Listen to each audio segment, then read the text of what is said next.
देखें क्वेश्चन मेरी बुक का पहला क्वेश्चन ही है जो कि आपके सामने, सॉरी क्वेश्चन नंबर 2 है कि वीगोस cash book bank reconciliation statement का टॉपिक है हमारा। ये ओ लेवल्स का भी है जी, आईजीसीएसई का भी, ए लेवल्स का भी। वीगोस cash book show the following entries. तो कैश बुक आपको दी हुई है, आपके सामने बनी हुई है, ठीक है। थोड़ा सा इसको जरा छोटा कर देते हैं ताकि सवाल जो है वो पूरा हमारा आ सके एक ही फॉर्मेट पे। तो ये आपको कैश बुक बनी हुई है। अच्छा, इसे हम कहते हैं, जरा आपको लिखना पड़ेगा, जो हम टॉपिक पढ़ रहे हैं इसको हम कहते हैं जी, मैं लिख रहा हूं साथ आप भी लिखेंगे, starting from one balance and reaching on the other. यानी हमारा जो टॉपिक है बैंक रिकॉन्सिलिएशन स्टेटमेंट का, ये टॉपिक है starting from one balance and reaching on the other.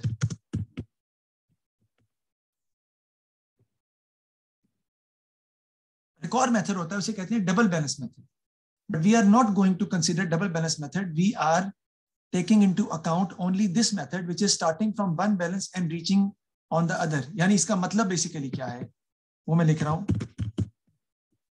starting from cash book balance and reaching on the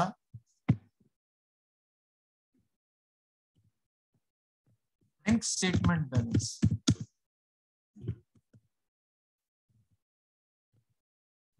on the bank statement balance, ये हमारा topic है बेसिकली।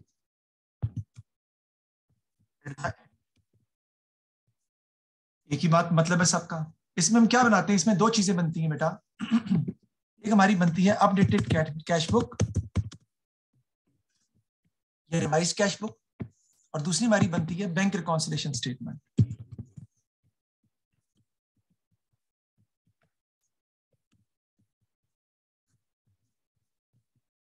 ठीक है जी, एक बनती है अपडेटेड कैश बुक या रिवाइज कैश बुक, और दूसरी बनती है bank reconciliation statement. Updated cash book में मैंने आपको पहले ही बताया था कि we are only considering bank column only, we are dealing with bank column only. ठीक है जी, तो मैं यहाँ पे डॉलर की साइन लगा लेता हूँ।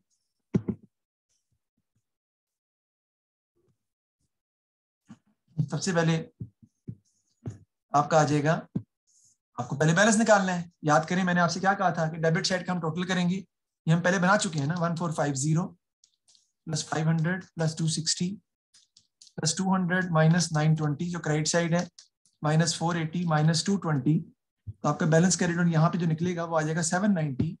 और उससे हम स्टार्ट करेंगे अपनी अपडेटेड कैश बुक, यानी बैलेंस ब्रॉट डाउन जो यहाँ लिखेंगे वो हम लिखेंगे 790। तो हमने क्या करना है, रिसीट्स लिखनी है। रिसीट्स क्या है, जो बैंक स्टेटमेंट में क्रेडिट हुई है, जो बैंक स्टेटमेंट में क्रेडिट है लेकिन कैश बुक में डेबिट नहीं है। देखें 500 यहाँ पे क्रेडिट है, यहाँ डेबिट है जी, बिल्कुल लिखा हुआ है। 260 यहाँ क्रेडिट है, यहाँ डेबिट लिखा हुआ है जी, बिल्कुल। 25 यहाँ क्रेडिट है लेकिन यहाँ डेबिट नहीं है। 25 डिविडेंड रिसीव आपने किया 25 का, लेकिन हमने यहाँ पर इसको डेबिट साइड पे रिकॉर्ड नहीं किया। तो 25 आप यहाँ पे लिखेंगे डिविडेंड के नाम से, आ जाएगा जी 25। बैंक स्टेटमेंट में ये हमने रिकॉर्ड कर लिया ना अपना, यानी कि रिसीट्स तो रिकॉर्ड हो गया, पेमेंट्स की बात करते हैं। तो बैंक स्टेटमेंट में डेबिट हुई है लेकिन कैश बुक में क्रेडिट नहीं हुई। 920 यहाँ डेबिट पे है, यहाँ क्रेडिट पे है जी लिखा हुआ है। 480 यहाँ डेबिट पे है, वहाँ क्रेडिट पे है जी लिखा हुआ है। 260 यहाँ डेबिट पे है लेकिन वहाँ क्रेडिट पे नहीं है। इस तरह बैंक चार्जेस भी यहाँ डेबिट पे है लेकिन वहाँ क्रेडिट पे नहीं है। तो दोनों आपको लिखने पड़ेंगे, एक चेक डिसऑनर है 260 का और एक बैंक चार्जेस है। तो मैं लिख दूंगा जी, इधर मेरा आ जाएगा जी चेक डिसऑनर 260 का, और दूसरा आपके मेरे आ जाएंगे जी 20 का। तो कर लेते हैं इसका हम।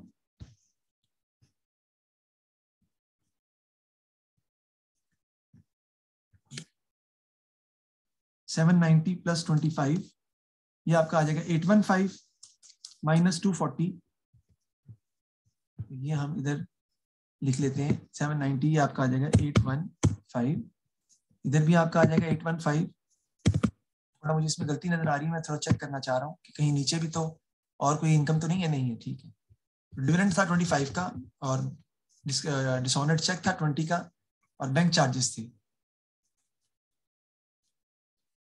815 में से माइनस अप कर देंगे 260 और माइनस 220 तो 535 आपका ये आ जाएगा carry down. The carry down of updated cash book is 535 जो कि आपका बन जाएगा ब्रॉट डाउन अगले साल का, आप जो भी कह लें 535। अब हमने बनानी है बैंक रिकॉन्सिलिएशन स्टेटमेंट। याद रखिएगा कि बैंक रिकॉन्सिलिएशन स्टेटमेंट जो है that will start from the ending balance of the cash book. I repeat again, bank reconciliation statement will start from the ending balance of the cash book, right. मुझे एक बच्चे को जरा call करनी है तो मैं थोड़ा सा दोबारा तो पहले जी एनपीएनसी की बात कर लेते हैं कि होती क्या है वो। ये देखें जी, हमने यहाँ पर एक लिखी बनाई कैश बुक एग्जांपल के तौर पे, जस्ट फॉर एन एग्जांपल, और मैंने एक बैंक स्टेटमेंट भी यहाँ छोटी सी ओपन कर ली एग्जांपल के तौर पे, this is also an example. अब सारी बात है मेरा अकाउंट बैंक में होगा तभी कुछ काम आगे चलेगा ना। तो मैं सपोज कर रहा हूँ कि 10,000 मेरे अकाउंट में पैसे जो है वो पड़े। अब क्या हो रहा है, अब गलती कौन कर रहा है, अब गलती कर रहा है बैंक। कैश बुक वाली गलती नहीं कर रहे। कैश बुक की गलतियां दो ही होती हैं, एक रिसीट्स और एक पेमेंट, जो हम रिकॉर्ड कर चुके हैं। अब बारी आती है बैंक स्टेटमेंट मिस्टेक्स की, और वो क्या होती है उसके बारे में थोड़ा सा हम पीछे जाके बात भी करेंगे और डिस्कस भी करते हैं। ठीक है जी, ये देखेंगे नॉट प्रेजेंटेड चेक्स और नॉट क्रेडिटेड चेक्स आपके सामने लिखे हुए हैं। नॉट प्रेजेंटेड चेक्स क्या होते हैं बेटा, cheque issued but not presented for payment. Cheque drawn, जिसके नाम का आप चेक लिखते हैं but payment not made by the bank. Cheque passed for payment but not encashed by the bank. Cheque pass कर दिया पेमेंट के लिए लेकिन बैंक वालों ने कैश अभी तक नहीं किया। आउटस्टैंडिंग चेक्स, अनप्रेजेंटेड चेक्स, ऐसे चेक्स जिनको हमने जारी तो कर दिया लेकिन बैंक वालों ने, बैंक में अभी भी आउटस्टैंडिंग है, पेमेंट नहीं हुई। या check issued in favour of creditor. Creditor कौन होते हैं, जिनको पैसे देने होते हैं, उनकी फेवर में चेक इशू कर दिया but remains unpaid in the bank, लेकिन बैंक वालों ने पैसे अदा नहीं किए। तो जरा इसका ट्रीटमेंट देखें कि क्या होता है। एक चेक था जो हमने किसी को पैसे अदा करने थे, तो मैंने अमल क्या किया कि मैंने 500 रुपया चेकबुक काट के 500 रुपया उसमें लिखकर पे अमल 500 साइन करके दे दिया आपको। आप बैंक में पैसे जब लेने के लिए गए तो मैं फौरी तौर पे 500 अपना यहाँ क्रेडिट कर दूंगा। क्यों? क्योंकि मेरे हिसाब से जो मेरे बैंक में $10,000 पड़े हुए थे उसमें से 500 कम हो गए, लेकिन बैंक वालों ने उस 500 को मेरी बैंक स्टेटमेंट में अभी तक डेबिट साइड पे रिकॉर्ड नहीं किया। बैंक ने तो डेबिट करना था ना भाई, बैंक डेबिट करेगा तो मेरे पैसे कम होंगे ना। तो बैंक वालों ने वो डेबिट नहीं किया, बैंक वालों ने डेबिट नहीं किया, not yet debited bye the bank. ये क्या है, ये कहलाते हैं हमारे नॉट प्रेजेंटेड चेक्स। किसी भी चीज का ये इफेक्ट बन रहा हो वो हमारे कहलाते हैं नॉट प्रेजेंटेड चेक्स, यानी ऐसे चेक्स जो कैश बुक में क्रेडिट होते हैं लेकिन बैंक स्टेटमेंट में डेबिट नहीं होते। जो हम कैश बुक में क्रेडिट करते हैं कि हमने पैसे पे कर दिए लेकिन बैंक में पेमेंट नहीं होती, बैंक वाले पैसे अदा नहीं करते। वजह कोई भी हो सकती है। We are not about concern about the reason, we are not concern about the reason, we are concern कि कहां पर उस चीज का इफेक्ट नहीं हुआ। इफेक्ट कहां पे नहीं हुआ, बैंक स्टेटमेंट में इसका इफेक्ट नहीं हुआ। अब बात कर लेते हैं किसकी, एनसी की, यानी कि नॉट क्रेडिटेड चेक्स। वो क्या होते हैं? नॉट क्रेडिटेड चेक्स क्या होते हैं? जो कैश बुक में डेबिट होते हैं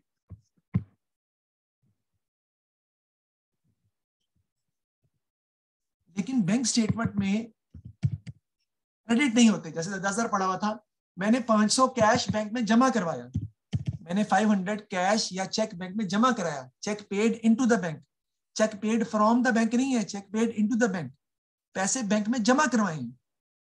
अब वो क्या होनी चाहिए थी, कैश बुक में डेबिट कर लूंगा मैं कि मेरे पैसे क्या हो गए हैं, बैंक में बढ़ गए, पहले 10,000 से अब 10,500 हो गए। लेकिन बैंक वालों ने इन पैसों को अभी तक मेरी क्रेडिट साइड पर बैंक स्टेटमेंट की रिकॉर्ड नहीं किया। यानी बैंक वालों ने क्रेडिट करना था लेकिन बैंक वालों ने अभी तक नॉट येट क्रेडिटेड, बैंक वालों ने अभी तक इसे क्रेडिट नहीं किया। ये है आपके किसी भी चीज का इफेक्टिव बन रहा हो वो आपके क्या कहलाते हैं, नॉट क्रेडिटेड चेक्स, या एनसीबी बोलते हैं इसको, एब्रिविएशन में कह सकते हैं। एनपी और एनसी दोनों गलती किसकी है, बैंक की। एनपी क्या होते हैं? Check issued but not presented for payment, cheque drawn हम लिखते हैं उस बंदे के नाम का चेक जिसको पैसे अदा करने होते हैं, कैश बुक में क्रेडिट करते हैं लेकिन बैंक स्टेटमेंट वाले डेबिट नहीं करते उसको।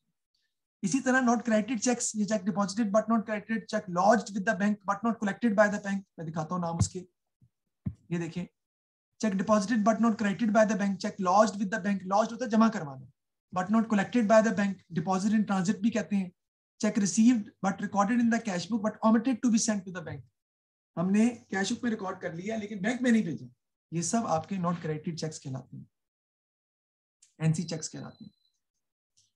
ठीक है जी, तो check deposited but not credited by the bank. अब हम चलते हैं वापस, यहाँ पर हमने देख लिया कि वो क्या होते हैं। अब हम चलते हैं बैंक अकाउंट स्टेटमेंट बनाते हैं जिसमें हमने गलतियां किसकी दूर करनी है, भी क्या बैंक स्टेटमेंट की। तो स्टार्ट हम इसको किससे करते हैं?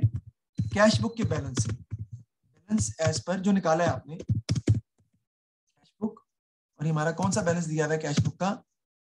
कैश बुक का डेबिट बैलेंस दिया हुआ है।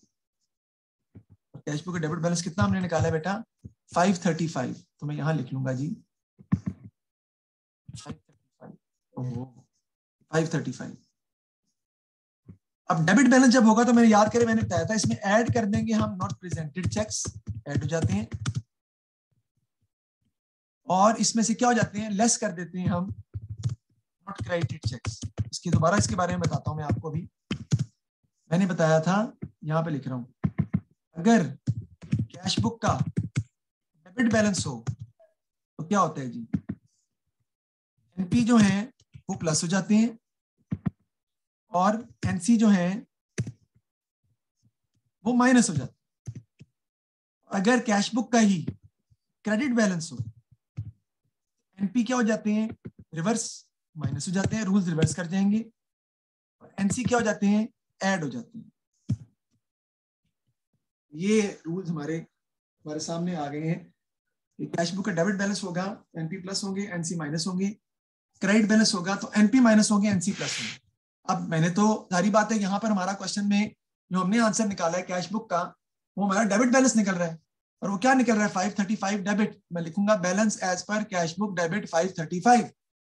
इसमें नॉट प्रेजेंटेड चेक्स ऐड हो जाएंगे, नॉट क्रेडिटेड चेक्स माइनस हो जाएंगे, तो आपका बैंक रिकॉन्सिलिएशन स्टेटमेंट का आंसर आ जाएगा जो बेसिकली आप निकालना चाह रहे हैं। तो देखते हैं हम कि हमें एनपी कौन से दिए हैं। अब सवाल पैदा दोबारा वही हो गया कि सर एनपी क्या होते हैं?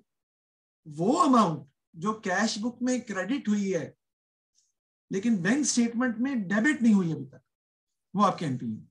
तो देखते हैं हम, जो कैश बुक में क्रेडिट हुई है लेकिन बैंक स्टेटमेंट में डेबिट नहीं हुआ। मैं जा रहा हूं सवाल पे दोबारा, उसी क्वेश्चन पे जो हम कर रहे थे, ये आ गया आपके सामने, ये पूरा क्वेश्चन आपके सामने है। देखेंगे एनपी क्या है? जो कैश बुक में क्रेडिट हुए हैं, यानी यहां लिखे हुए हैं लेकिन बैंक स्टेटमेंट में डेबिट साइड पर रिकॉर्ड नहीं है। बेटा कैश बुक से आप बैंक स्टेटमेंट को देखिए, देखिए 920 यहाँ क्रेडिट पे है, हमने सिंह को चेक इशू किया था, बैंक वालों ने पेमेंट कर दी, 920 डेबिट भी कर दिया। 480 यहाँ क्रेडिट पे है, 480 यहाँ डेबिट भी कर दिया। 220 हमने किंग को पेमेंट इशू किया था चेक कि जाओ जाके बैंक से पेमेंट ले लो, लेकिन बैंक वालों ने पैसे अदा अभी तक नहीं किए, 220 डेबिट नहीं हो रहे, ये आपके हैं नॉट प्रेजेंटेड चेक्स, और ये हमारे फार्मूले के हिसाब से क्या हो जाएंगे? ऐड हो जाएंगे नॉट प्रेजेंटेड चेक्स। और नाम क्या है उसका? नाम है बंदे का किंग। ठीक है जी, उसकी अमाउंट कितनी है? अमाउंट कितनी है देख लेते हैं। अमाउंट है 220, तो 220 हम यहाँ पे क्या कर देंगे जी बेटा? ऐड कर देंगे 220। अब आप ऐड करेंगे 220 तो आपका जो आंसर है वो आ जाएगा 735। आंसर आपका आ जाएगा जी 735। इसमें से लेस कर देंगे not credited cheques, not credited cheques minus कर देंगे। वो क्या होते हैं? जो कैश बुक में डेबिट होते हैं लेकिन बैंक स्टेटमेंट में क्रेडिट नहीं होते। ठीक है, यानी कि जो कैश बुक में डेबिट हो रही है amounts, but they are not written on the credit side of bank statement. Let's check it out. 500 is debited, yes it is it shown on the credit side? Yes, ये तो show हो रहा है, debit भी है credit भी है। 260 यहाँ डेबिट हो रहा है, देखिए यहाँ क्रेडिट हो रहा है जी, हो रहा है, ओके। 200 यहाँ डेबिट हो रहा है, आपने कैश जमा कराया था बैंक में, कैश बुक में डेबिट कर दिया लेकिन बैंक स्टेटमेंट में क्रेडिट साइड पर शो नहीं हो रहा, तो ये है आपके नॉट क्रेडिटेड चेक्स। कैश भी हो सकता है, बात एक ही है। तो 200 हम क्या कर देंगे? माइनस कर देंगे, तो आपका आंसर आ जाएगा 555। और मैंने आपको बताया था जो कैश बुक है वो बैंक स्टेटमेंट की उलट होती है। तो अगर मैं लिखूंगा बैलेंस एज पर कैश बुक डेबिट, तो यहाँ पे लिखूंगा मैं बैलेंस एज पर कैश बुक क्रेडिट, मेरा आंसर आएगा 555। अब देखें आपके क्वेश्चन में आंसर भी यही निकल रहा है, ये रहा 555 credit, and it is a normal balance of bank statement, क्योंकि नॉर्मल बैलेंस कैश बुक का डेबिट होता है और बैंक स्टेटमेंट का क्रेडिट होता है। देखिए बैंक स्टेटमेंट का बैलेंस हमने निकाल लिया है 555, जो हमारा आंसर आ रहा है वो आपकी क्वेश्चन के आंसर के इक्वल आ रहा है। सर ये तो बात समझ आ गई, लेकिन सर हमने कैश बुक को तो करेक्ट किया है और कैश बुक को करेक्ट करके उसका करेक्ट वाला बैलेंस निकाला है 535, तो बैंक स्टेटमेंट को भी तो करेक्ट करना चाहिए था। हमने ऐसा नहीं किया बेटा। क्यों? क्योंकि हमारा टॉपिक जो है, जिस तरीके से हम बीआरएस बना रहे हैं वो क्या है, पढ़ें, starting from cash book balance and reaching on the bank statement balance at the end. हम कैश बुक के सही बैलेंस को निकालते हैं, कैश बुक को करेक्ट करते हैं और फिर कैश बुक से बैंक स्टेटमेंट का गलत वाला बैलेंस निकालते हैं, यानी बैंक स्टेटमेंट का जो रॉन्ग बैलेंस है वो फाइंड करते हैं। तो हमने बैंक स्टेटमेंट का गलत वाला बैलेंस जो है वो 555 निकाला है, बैंक वालों को ये बताने के लिए कि हमारा बैलेंस 535 शो हो रहा है, और क्योंकि आपने एनपी और एनसी को सही रिकॉर्ड नहीं किया इसलिए आपका बैलेंस 555 शो हो रहा है। तो ये टॉपिक है हमारा starting from the cash book balance which is 790 and reaching on the bank statement wrong balance which is 555, जो कि क्वेश्चन में भी दिया हुआ है 555, वो हमने निकाल के क्वेश्चन में दिखाया है। एक मेथड होता है हमारा, उसे हम कहते हैं डबल बैलेंस मेथड। उसमें कैश बुक को तो इस तरह ठीक करते हैं आप, बैंक को भी हम बैंक वाले खुद ठीक करते हैं और दोनों के बैलेंस आपस में क्या कर देते हैं, बराबर कर देते हैं। लेकिन क्योंकि normally O levels A levels के अंदर हम एक ही तरीके से क्वेश्चंस को सॉल्व करते जा रहे हैं, या हमने एक ही तरीके से क्वेश्चन को सॉल्व करना सीखा है, तो हम इसी मेथड को फॉलो करेंगे, यानी starting from cash book balance and reaching on the bank statement balance at the end, जो कि हमने कैश बुक के करेक्ट वाले बैलेंस से बैंक स्टेटमेंट का गलत वाला बैलेंस निकाला, राइट, बैंक स्टेटमेंट का रॉन्ग बैलेंस हमने फाइंड किया। तो ये हमने क्वेश्चन को मैंने आज कंप्लीट किया है। अब हम एक क्वेश्चन इसका और मजीद जो है वो करते हैं और मजीद इसके बारे में डिस्कस करते हैं कि हमें कितनी इसकी समझ जो है वो आई है। तो मैं क्वेश्चन आपके सामने अभी ये देखें जी, ये क्वेश्चन है आपके सामने। हमने कल ये डिस्कस किया था, मैंने बताया था कि हम बीआरएस इसमें बना रहे हैं अप्रैल की, हम अप्रैल की बीआरएस बना रहे हैं। हमारा ताल्लुक सिर्फ अप्रैल के एरर से होगा, अप्रैल की डिस्क्रिपेंसीज से होगा, अप्रैल के डिफरेंसेस से होगा। हमारा ताल्लुक मार्च या मई की किसी भी चीज से हमारा कंसर्न नहीं होगा। तो ये जो लिखा हुआ है एरर करेक्टेड कॉन्ट्रा 31 मार्च 80, इसको हम शामिल नहीं करेंगे, that is going to be ignored. इसको हम इग्नोर कर देंगे, इसको हम शामिल नहीं करेंगे, इसको हम इस क्वेश्चन का हिस्सा नहीं बनाएंगे। तो अब इस क्वेश्चन को हम सॉल्व करते हैं, इसी के ऊपर मैं सॉल्व करने जा रहा हूं, यानी कि इसको वैल्यूज को मिटा देता हूं ना। आई होप सो कि आप ऑलरेडी इसको रिकॉर्ड कर चुके हैं, आप इनको लिख चुके हैं ऑलरेडी। इसी को मिटा के इसके ऊपर जो है वो मैं सॉल्व आपको करके दिखाने लगा हूं। तो मैं मिटा रहा हूं इसको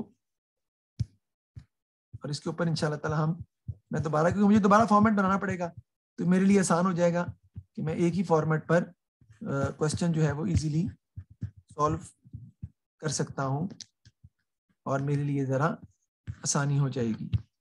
अमाउंट्स को मिटा देता हूं मैं, तो नॉर्मल बैलेंस तो कुछ भी हो सकता है और एनपीएनसी का भी काफ़ी फ़र्क आ सकता है। जब आएगा साथ साथ फिर हम इसको एडजस्ट करते रहेंगे कि हमने कैसे चीज़ों को एडजस्ट करना है या लिखना है। तो चलते हैं जी आगे हम अपने अगले सवाल की तरफ। आपको पता है सबसे पहले क्वेश्चन हम बनाते हैं अपडेटेड कैश बुक या revise cash book.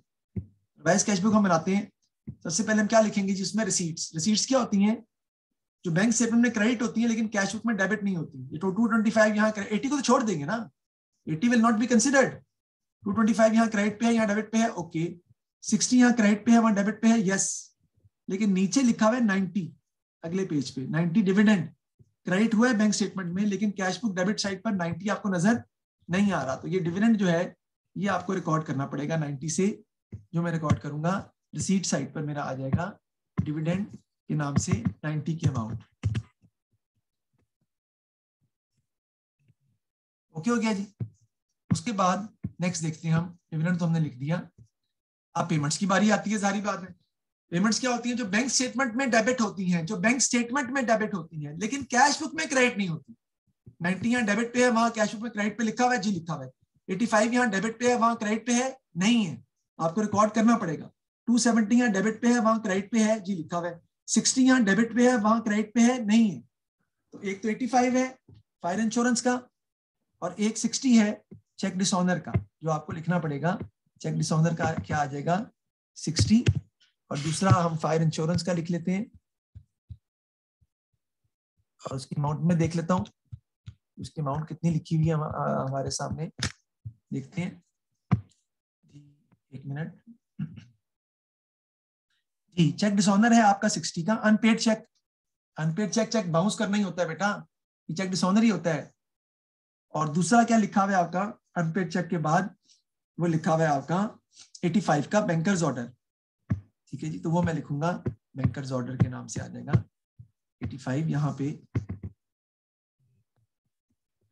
Bankers order कर दें, स्टैंडिंग ऑर्डर कर दें, वो हम लिख देंगे इधर 85। एक चीज में यहाँ पे मैंने गलती की है, वो क्या, मैंने कैश बुक का बैलेंस ब्रॉट डाउन नहीं लिखा, वो दिया हुआ है कितना 450 क्रेडिट, ये दिया हुआ है, वो मुझे लिखना पड़ेगा क्योंकि वहां से हम स्टार्ट करेंगे। तो यहाँ पे आपका आ जाएगा ब्रॉट डाउन, और वो दिया हुआ है, मैं डॉलर के साइन को थोड़ा सा ऊपर कर देता हूँ ना, ताकि हमें प्रॉब्लम ना हो। तो ब्रॉट डाउन आपका आ जाएगा क्रेडिट कितना 450 से। ठीक है जी, आप टोटल कर लेते हैं, क्रेडिट साइड है, क्रेडिट साइड बड़ी जो है इसलिए 450 प्लस 60 प्लस 85, ये आ जाएगा आपका 595। इधर इधर भी आ जाएगा आपका 595, माइनस कर देंगे हम 90, तो आपका आंसर आ जाएगा 505। ये सब हम यहाँ तक तो हम कल कर चुके थे, आपको याद होगा, मैंने यहाँ तक आपको करके दिखाया था। ये आपका आ जाएगा 505। This is going to be the carried down balance, and this carried down balance will become the brought down balance, which is going to be taken to the bank reconciliation statement. अच्छा, ये मैंने cash book को correct कर ली है, लेकिन bank statement को correct करके 505 answer आना चाहिए, लेकिन हम बैंक स्टेटमेंट को करेक्ट नहीं कर रहे क्योंकि हमारा मेथड डिफरेंट है। मेथड ये है starting from one balance and reaching on the other. तो हम बैंक रिकॉन्सिलेशन स्टेटमेंट में कैश बुक के बैलेंस से ही स्टार्ट ले रहे हैं, जो कि कितना है 505 का, और कैश बुक का कौन सा बैलेंस दिया हुआ है बेटा, ये क्रेडिट बैलेंस दिया हुआ है कैश बुक का,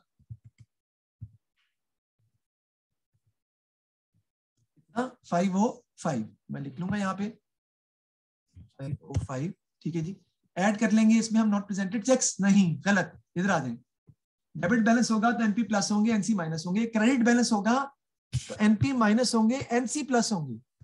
हमारा फार्मूला जो है, जो हमारा मेथड है, वो क्या हो जाएगा, उलट जाएगा, क्योंकि नॉट प्रेजेंटेड चेक्स जो है वो इसमें क्या होने हैं, इसमें नॉट प्रेजेंटेड चेक्स लेस होने, और नॉट क्रेडिटेड चेक्स जो है वो ऐड होने। तो मैं इसको ठीक करता हूं, यहाँ पर मैं क्या लिखूंगा, यहाँ लिखूंगा जी लेस, लेस हो जाएंगे, और यहाँ पे क्या आ जाएगा ऐड। अब देखते हैं एनपीएनसी हमारे कितने दिए हुए और कहाँ दिए हुए। अब एनपी क्या है जी, वो चेक्स जो कैश बुक में क्रेडिट हुए हैं, हमने पेमेंट के लिए इशू किए हैं, पैसे देने थे किसी के, आपने चेक इशू किए पेमेंट के लिए, लेकिन बैंक वालों ने पेमेंट नहीं की, यानी they are suppose to be credited in the cash book but not yet debited in the bank statement. They are credited in the cash book but not yet debited in the bank statement. तो देखते हैं हम, देखिए 90 यहाँ पे credit पे लिखा हुआ है, लेकिन यहाँ डेबिट पर, okay it's already given, that's true, 90 is credited, it is also debited in the bank statement. 270 यहाँ क्रेडिट पे है, यहाँ डेबिट पे है, यस है। 1050 पटेल को we have issued a check in favor of Patel but it is not yet debited by the in the bank statement, यानी bank hasn't paid the amount yet to Patel. हमने cheque issue कर जारी कर दिया था कि जाओ बैंक से पैसे ले लो, लेकिन बैंक वालों ने पेमेंट अभी तक नहीं की थी। ये हैं आपके नॉट प्रेजेंटेड चेक्स, और यहाँ पे क्या हो जाएंगे, लेस हो जाएंगे नॉट प्रेजेंटेड चेक्स। यहाँ पे मैं लिख दूंगा 1050 505 में से माइनस कर देंगे। जब आप 505 में से माइनस करेंगे बेटा, तो आपका आंसर नेगेटिव आएगा बेटा। 505 माइनस 1050 करेंगे तो आंसर नेगेटिव आएगा, 545 नेगेटिव आएगा। तो जब अकाउंटिंग में नेगेटिव कोई चीज नहीं होती, we will use brackets, 545 brackets में आपका आ जाएगा, और इसमें ऐड कर देंगे नॉट क्रेडिटेड चेक्स। अब ये क्या होते हैं, जो कैश बुक में डेबिट है but not yet credited in the bank statement, it is debited in the cash book but not yet credited in the bank statement. देखें 225 यहाँ डेबिट है, यहाँ क्रेडिट है, जी है। 60 यहाँ डेबिट पे दिया हुआ है, यहाँ क्रेडिट पे है, जी लिखा हुआ है। 75 यहाँ डेबिट पे दिया हुआ है, यहाँ क्रेडिट पे है, नहीं है। बैलेंस को नहीं देखना, ये तो बैलेंस था, बैलेंस को तो हम आगे लेके जा चुके हैं ऑलरेडी 450 क्रेडिट साइड पर। 75 हमारे हैं जो कि कैश बुक में डेबिट हुए हैं, लेकिन बैंक स्टेटमेंट में क्रेडिट साइड पर शो नहीं हो रहे। तो ये आपके एनसी है, और एनसी हमारे फार्मूले के हिसाब से, क्योंकि formula cash book credit balance का एनपी माइनस होते हैं, एनसी ऐड होते हैं, तो 75 आपका ऐड हो जाएगा। जब -545 में 75 ऐड करेंगे तो आपका ये नेगेटिव बैलेंस कम हो जाएगा, और ये नेगेटिव कितना हो जाएगा, 470 नेगेटिव हो जाएगा। जब आंसर नेगेटिव में आ रहा हो तो याद रखिएगा दोनों बैलेंस सेम हो जाएंगे। उसके लिए मैं आपको लिखवाता हूं, आपको बताया था मैंने, अगर ऊपर बैलेंस एज पर कैश बुक, अगर ऊपर बैलेंस एज पर कैश बुक डेबिट है तो हम एंड करेंगे बैलेंस एज पर बैंक स्टेटमेंट क्रेडिट पे। अगर ऊपर बैलेंस एज पर कैश बुक क्रेडिट है तो नीचे एंड करेंगे बैलेंस एज पर बैंक स्टेटमेंट डेबिट पे, because cash book is always opposite to bank statement, right. But if the answer is in negative, both the balance will become the same. Both the balance will become the same का मतलब ये नहीं है कि cash book ही लिखेंगे, bank statement ही लिखेंगे। लेकिन अगर ये डेबिट है तो नीचे भी डेबिट होगा, अगर ये क्रेडिट है तो नीचे भी क्रेडिट होगा, क्योंकि बैलेंस उलट जाएगा। तो देखिए हमारा 470 नेगेटिव ही आ रहा होगा बैंक स्टेटमेंट का एंडिंग बैलेंस। मैं आपको दिखाता हूं, ये देखिए ये आ रहा है 470, और ये क्रेडिट बैलेंस आ रहा है, यानी बैंक स्टेटमेंट का पॉजिटिव बैलेंस आ रहा है। देखिए बेटा, ये आपको पता होना चाहिए कि जो कैश बुक का बैलेंस होता है ना, डेबिट बैलेंस, वो फेवरेबल बैलेंस है। कैश बुक का डेबिट बैलेंस फेवरेबल बैलेंस है। इसी तरह बैंक स्टेटमेंट का क्रेडिट बैलेंस जो है वो फेवरेबल बैलेंस होता है। यानी फेवरेबल से मुराद ये है कि अगर कैश बुक का डेबिट बैलेंस लिखा हो तो उसका मतलब है हमारे पैसे कैश बुक में पड़े हुए हैं। अगर बैंक स्टेटमेंट का क्रेडिट बैलेंस लिखा हो तो उसका मतलब है कि हमारे पैसे बैंक स्टेटमेंट में भी क्रेडिट साइड पर पड़े हुए हैं। ये शो करते हैं आपके कैश बुक का डेबिट एंड क्रेडिट बैलेंस। तो ये मैंने आपको 2 क्वेश्चन सॉल्व कराए हैं। अब इससे मजीद आगे हम जो है वो चल रहे हैं, और ये भी बताया साथ कि फेवरेबल और अनफेवरेबल बैलेंस जो है वो कैसे होती है, और कैश बुक जो है वो बैंक स्टेटमेंट के हमेशा उलट होती है। और ये क्वेश्चन भी सॉल्व करके आपको बताया है। एक क्वेश्चन मैंने सॉल्व जो लास्ट करवाया था, that is basically regarding A debit balance, but this question में हमारा कैश बुक का जो स्टार्टिंग बैलेंस था वो क्रेडिट बैलेंस था, उसको सॉल्व किया, और क्रेडिट बैलेंस से फिर हम शुरू करेंगे तो डेबिट बैलेंस आना चाहिए था, लेकिन क्योंकि आंसर नेगेटिव में आ रहा है, I repeat again, if the answer is in negative both balance will become the same. यानी अगर क्रेडिट है तो क्रेडिट ही हो जाएगा, डेबिट है तो डेबिट ही हो जाएगा। यानी अगर कैश बुक का क्रेडिट है तो बैंक स्टेटमेंट का भी क्रेडिट आएगा, अगर कैश बुक का डेबिट है तो बैंक स्टेटमेंट का भी डेबिट आएगा। ये सूरत में होता है, दोनों बैलेंस सेम हो जाते हैं अगर आपका आंसर नेगेटिव में आ रहा हो। तो this is how we have solve the question. तो इसमें कोई मसला अमल तो बताएं मुझे प्लीज, समझ आ गई है कि आपने कैसे बनाना है बैंक रिकॉन्सिलिएशन स्टेटमेंट को? जी अमल, कोई मसला तो बताएं। नो सर, समझ आ गई है। अच्छा जी, इसके अलावा एक मेथड और होता है, उसे हम कहते हैं डबल बैलेंस मेथड, लेकिन वो आपके कोर्स में नहीं है। सर डबल बैलेंस मेथड, बात समझ नहीं आ रही। मैं डबल बैलेंस मेथड के बारे में फिलहाल नहीं बताऊंगा, but at the end of the chapter मैं वो भी आपको एक्सप्लेन करूंगा, just for the sake of understanding, कि आपको समझ आ जाए कि मैं क्या कह रहा हूं। क्योंकि बज़ाहिर तौर पे लगता ये है कि सर देखें, आपने कैश बुक की गलतियों को ठीक किया यहाँ पर जब अपडेटेड कैश बुक बनाई और उसका आंसर निकाला 505, तो सर इसी तरह बैंक स्टेटमेंट की गलतियों को भी ठीक करें और उसका भी बैलेंस निकालें 505, होना ये चाहिए। उसे कहते हैं डबल बैलेंस मेथड। लेकिन हम क्या कर रहे हैं, हम स्टार्ट कर रहे हैं कैश बुक के गलत बैलेंस से, उसको ठीक करते हैं, और फिर कैश बुक के ठीक वाले बैलेंस को बैंक स्टेटमेंट के गलत वाले बैलेंस तक लेके जाते हैं, so that we should send this basically this particular page to the bank statement to make them realize आप लोगों ने ये गलतियां की हैं जिसकी वजह से आपका 470 बैलेंस नेगेटिव आ रहा है। तो हम बैंक स्टेटमेंट का बैलेंस 470 निकालकर दिखाते हैं। इसीलिए इस मेथड को कहते हैं starting from one balance and reaching on the other. इसी वजह से इस मेथड का नाम ये है। आगे देखते हैं जी। क्वेश्चन है जी आपका मई जून 10-21 का। आपने पहले कैश बुक अपडेट करनी है, इसको मैं जल्दी से करवाता हूं, फिर आगे आप इसको खुद बाकी सॉल्व आप खुद कर सकते हैं। नेक्स्ट जो उसका पार्ट है, पहला पार्ट मैं आपको सॉल्व करवाऊंगा, तो हम देखते हैं इसको। देखिए बैलेंस ब्रॉड डाउन दिया हुआ है 650 क्रेडिट, तो वो क्रेडिट है, तो बैलेंस ब्रॉड डाउन 650 उसने ऑलरेडी यहाँ पर लिख दिया हुआ है बैंक कॉलम मनी में, बैलेंस ब्रॉड डाउन 650 का, क्योंकि ये बैंक स्टेटमेंट दी हुई है ना आपकी, कैश बुक ऊपर दी होगी।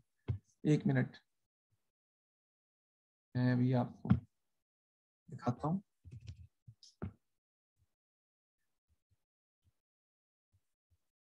हाँ जी, ये आपको बैंक स्टेटमेंट दी हुई है।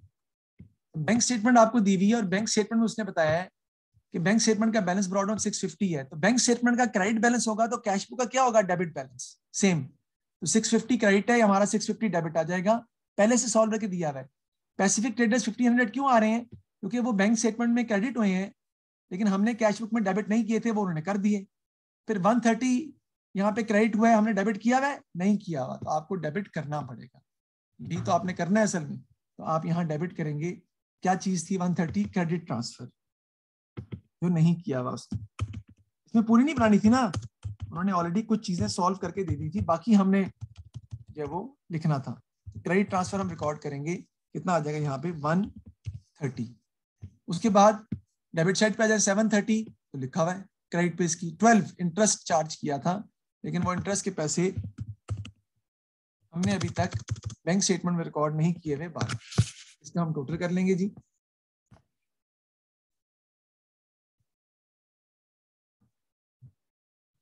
ठीक है जी, टोटल इसका कर लेते हैं 650 प्लस 1500 प्लस 96 प्लस 130, टोटल आपका आ जाएगा 2376। 2376। और इधर भी टोटल कितना आ जाएगा आपका 2376 माइनस 730 माइनस 75 माइनस 12, आपका आंसर आ जाएगा 1559। यानी कि यहाँ पर आपका जो कैरिड डाउन है वो हम निकाल लेंगे, वो आ जाएगा 1559। अब आपने क्या बनानी है, बैंक रिकॉन्सिलिएशन स्टेटमेंट। शुरू आप करेंगे इसी से 159 कैश बुक के डेबिट बैलेंस से। ये मैं शॉर्ट करके दिखा रहा हूँ क्योंकि टाइम जरा कम है, इसलिए कैश बुक के डेबिट बैलेंस हम स्टार्ट कर देंगे, वो आ जाएगा 1559। उसमें आप क्या करेंगे, डेबिट बैलेंस है तो ऐड क्या हो जाएंगे, आपके एनपी ऐड हो जाएंगे और आपके एनसी क्या हो जाएंगे, माइनस हो जाएंगे। ये फॉर्मूला बनेगा ना, एनपी ऐड एनसी माइनस। अब एनपी क्या होते हैं, जो कैश बुक में क्रेडिट होते हैं लेकिन बैंक स्टेटमेंट में डेबिट नहीं होते। देखें 75 यहाँ क्रेडिट है कैश बुक में, बैंक स्टेटमेंट में डेबिट किया हुआ है, नहीं किया हुआ, तो ये आपके एनपी है।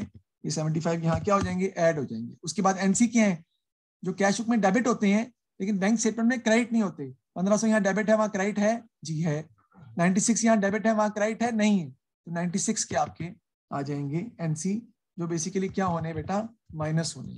सॉल्व कर लेंगे हम, तो आपके पास डेफिनेटली वही आंसर आ जाएगा जो कि बैंक स्टेटमेंट का आंसर निकल आएगा, गलत वाला बैंक स्टेटमेंट का आंसर 1559 प्लस 75 माइनस 96, आंसर क्या आ जाएगा 1538। याद रखिएगा मैंने बताया था, स्टार्ट अगर आप करेंगे कैश बुक के बैलेंस से तो खत्म किस पे करेंगे, बैंक स्टेटमेंट के बैलेंस पे। और पॉजिटिव आ रहा है आंसर, तो बैंक स्टेटमेंट का जो बैलेंस आएगा वो क्या आएगा जी, बिल्कुल वो आपका ऑपोजिट बैलेंस आता है, उसका डेबिट है तो इसका क्या होगा, क्रेडिट। तो देखें ऊपर देखें क्रेडिट ही दिया हुआ है क्वेश्चन में आंसर, ये देखें 1538 क्रेडिट बैलेंस एंड पे बैंक स्टेटमेंट का दिया हुआ है, जो मैंने यहाँ पर निकाल के। तो ये कैश बुक को मैंने कंप्लीट किया है और साथ में छोटी सी बैंक स्टेटमेंट भी बना के दिखाई है, ताकि आपको समझ आ जाए कि सवाल को हमने कैसे सॉल्व करना है। कहीं इसमें ये सवाल आपको समझ आया कि कैसे किया था, थोड़ा सा चेंज था क्वेश्चन। ये चेंज इसलिए था, इस क्वेश्चन के अंदर आपको पूरी कैश बुक नहीं बनानी पड़ी, कैश बुक पहले से बनी हुई थी, आपने सिर्फ उसमें जो रिसीट्स रिकॉर्ड नहीं की थी वो रिकॉर्ड की, जो पेमेंट रिकॉर्ड नहीं की थी वो रिकॉर्ड की, और उसका अपडेटेड कैश बुक बना के आपने उसका कैरेट डाउन बैलेंस निकाल लिया है, जो कि बेसिकली डेबिट बैलेंस है। और यहाँ पर डाउन लिखना जरूरी है वरना नंबर कट जाएंगे। फिर उससे आपने बीआरएस बनाना स्टार्ट किए, और बीआरएस को आपने स्टार्ट किया है किससे, कैश बुक के डेबिट बैलेंस से 1559 डेबिट बैलेंस है, तो एनपी ऐड होंगे, एनसी माइनस होंगे। एनपी क्या होते हैं, जो कैश बुक में क्रेडिट हुए हैं 75 लेकिन बैंक स्टेटमेंट में डेबिट नहीं हुए, ऐड कर दिए। एनसी क्या होते हैं, जो कैश बुक में डेबिट हुए हैं 96 लेकिन बैंक स्टेटमेंट में क्रेडिट नहीं हुए, तो वो माइनस कर दिया आपने। तो आपका आंसर आ गया 1538, जो कि ये लिखा हुआ है कैश बुक का डेबिट था तो बैंक स्टेटमेंट का क्रेडिट होगा। अगर ये आंसर नेगेटिव में आता, 1538 अगर आंसर नेगेटिव में आता, तो फिर हम कैश बुक का डेबिट लेते और बैंक स्टेटमेंट का भी डेबिट बैलेंस ही लेते, उलट कर देते। अदरवाइज नॉर्मल वे यही है कि cash book is always opposite to bank statement, यानी अगर कैश बुक का डेबिट बैलेंस है तो बैंक स्टेटमेंट का क्रेडिट है, अगर कैश बुक का क्रेडिट बैलेंस है तो बैंक स्टेटमेंट का डेबिट बैलेंस निकाला जाएगा। जी देख लें, इसमें कोई मसला है तो मुझे बताएं, वरना मैं जो है वो अब आगे चलता हूँ इससे नेक्स्ट। कोई प्रॉब्लम है तो बताओ अमल, हसनैन कोई मसला है तो बताएं। No sir. अमल समझ आ गई है? सर। अच्छा जी, अब घर में आपने जो क्वेश्चन करने हैं उनकी बात कर लेते हैं। ये जो 6, 7, 8 क्वेश्चन है ये आपने नहीं करने हैं, ठीक है जी। उससे पिछले क्वेश्चन जो है वो कौन कौन से हैं, 2, 3, 4, 5 लिख लें, ये करने हैं आपने 2, 3, 4, 5, ठीक है जी। उसके बाद आपने करना है क्वेश्चन नंबर 8, सॉरी 8 नहीं करना, 8 नहीं करना। बस मेरा ख्याल है कि अभी फिलहाल आज के लिए 2, 3, 4, 5 ही आप रखें, फिर हम नेक्स्ट क्लास में मजीद इससे आगे जो है वो चलेंगे कि आपने अगले कौन से क्वेश्चन जो है वो सॉल्व करने हैं, ठीक है जी। अभी फिलहाल 2, 3, 4, 5 को ही आप कंसिडर करें और उसको ही सॉल्व करें, फिर हम इंशाल्लाह ताला आगे मजीद जो है वो चलेंगे। और इसमें इंशाल्लाह ताला आपको कैश बुक के सवाल भी आएंगे और दूसरी चीज़ें भी इसमें एडजस्टमेंट हमारी आती रहेगी। तो 2, 3, 4, 5 क्वेश्चन को आप अच्छे तरीके से सॉल्व करें, जो मैंने समझाया है, जो लिखा हुआ है मेरी बुक के अंदर उसको अच्छी तरह से डिस्कस करें, उसको पढ़ें, क्योंकि वो आपको बहुत कुछ बताएगा। फिर हम नेक्स्ट क्लास में इंशाल्लाह इससे आगे जो है मूव ऑन करेंगे। क्वेश्चन करते हुए कोई प्रॉब्लम हो आपको तो आप डेफिनेटली मुझसे पूछ सकते हैं, व्हाट्सएप है आपके पास, उससे डायरेक्टली आप मुझे कोऑर्डिनेट मुझसे कर सकते हैं। तो इंशाल्लाह ताला सर ये वाला लेक्चर मुझे फिर से भेज देंगे? जी बिल्कुल, मैं भेज दूंगा लेक्चर आपको, कोई थैंक मसला यू सर। नहीं। जी ठीक है जी, ओके ओके जी, अल्लाह हाफिज।